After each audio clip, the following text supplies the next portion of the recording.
देवियों एवं सज्जनों, ज्ञान संजीवनी परिवार में आपका हार्दिक स्वागत है। मैं वंदना शर्मा भारतीय सनातन पर्व एवं त्योहार की श्रृंखला में नवरात्रि विशेष वीडियो लेकर आ रही हूँ। आज नवरात्रि की षष्ठी तिथि पर जाने माँ कात्यायनी के बारे में, उनकी व्रत कथा सुने, महिमा जाने, कौन से चक्र में साधक का मन होता है स्थित, कौन से भोग से माँ होती है प्रसन्न, और भी बहुत कुछ। बने रहिए अंत तक हमारे साथ वीडियो में। नमो नारायण। तो आइए हम सब मिलकर चलें ब्रह्म शांति की ओर, अर्थात ज्ञान संजीवनी की ओर। जय माता दी।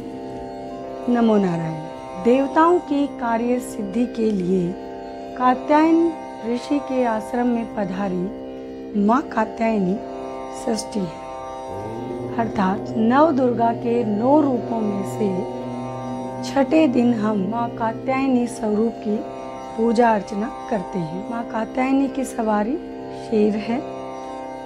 इस दिन साधक का मन आज्ञा चक्र में स्थित होता है।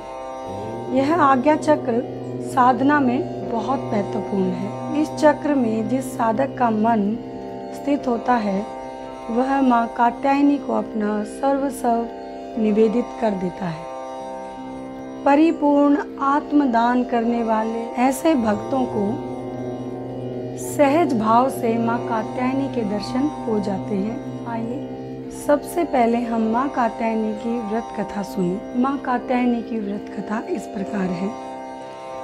बहुत पुराने समय में एक महर्षि कथ हुए जिनके पुत्र ऋषि कात्य थे। इन्हीं ऋषि कात्य के गोत्र में आगे चलकर कात्यायन ऋषि, जो कि विश्व प्रसिद्ध थे, हुए। कात्यायन ऋषि ने माँ भगवती की कठोर तपस्या की और उनकी इच्छा थी कि माँ भगवती उनके घर पुत्री रूप में जन्म ले। उनकी कठोर तपस्या से प्रभावित होकर माँ ने उनकी पुत्री रूप में आना स्वीकारा। माँ ने ये प्रार्थना स्वीकार कर ली।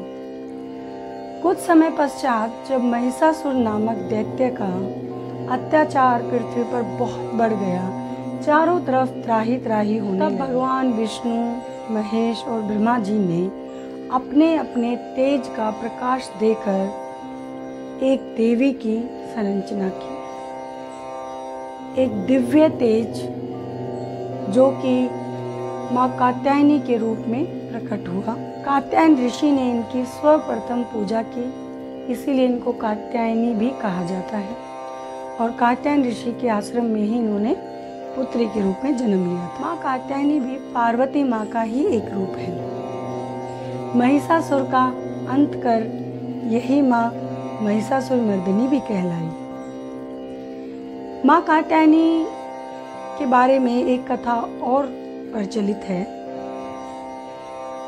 बहुत सारे शास्त्रों में इस तरह से भी लिखा है कि कात्यायन ऋषि के घर जन्म लेने के बाद 10वें दिन ही माँ ने महिषासुर का मर्दन कर दिया था।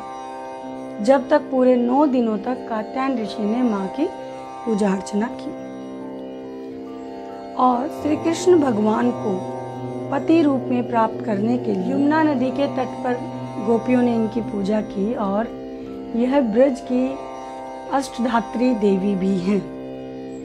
आइए अब हम जाने माँ कात्यायनी की पूजा किन किन को करनी चाहिए ताकि उनको मनोवांछित फल प्राप्त हो सके। कुंवारी कन्याएं जो मन अनुरूप, मन अनुकूल वर चाहती हैं, उनको कात्यायनी का व्रत और पूजन श्रद्धा के साथ करना चाहिए। इसके अलावा किसी के विवाह में अगर विलंब हो रहा हो तो भी माँ कात्यायनी की पूजा करनी चाहिए, इससे वह संकट टल जाता है। इसके अतिरिक्त शिक्षण व शोध करने वालों के लिए माँ कात्यायनी की पूजा अत्यंत महत्वपूर्ण। तो शिक्षण और शोध से जुड़े लोग नवरात्रि की तिथि षष्ठी को माँ कात्यायनी की पूजा बहुत ही श्रद्धा भाव से करते हैं और उनको माँ आशीर्वाद देती है। माँ कात्यायनी की उपासना भक्तिपूर्व यदि मनुष्य करे तो बड़ी ही सरलता से माँ अर्थ, धर्म, काम और मोक्ष चारों